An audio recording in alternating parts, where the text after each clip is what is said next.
16 minutes after the hour, how about this story? A California city declaring a state of emergency after a cyber attack knocked their 911 system offline over the weekend, forcing another county nearby to pick up the load. And it's just the latest in what's been a growing pattern of concerning cyber attacks targeting crucial infrastructure across America.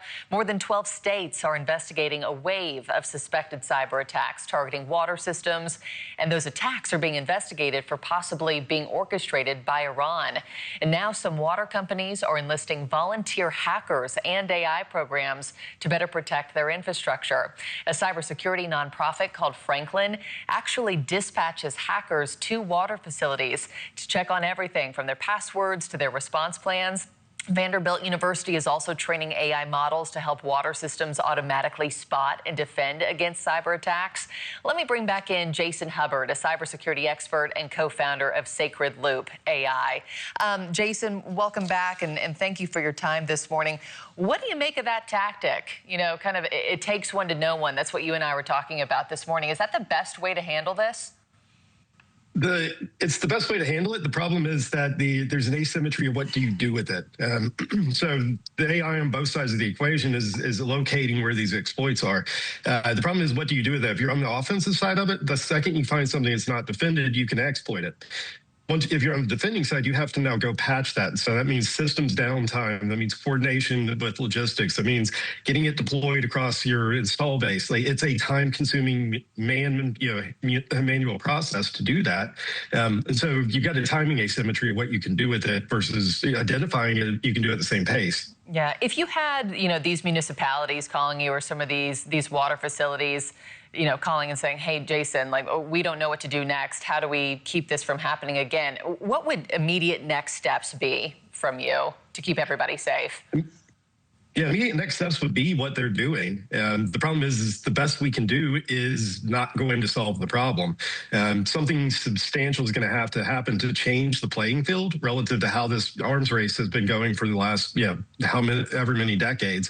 And so, yeah, there's going to have to be a completely retooling and reimagining of how do you do defense in this in order for this asymmetry to resolve itself.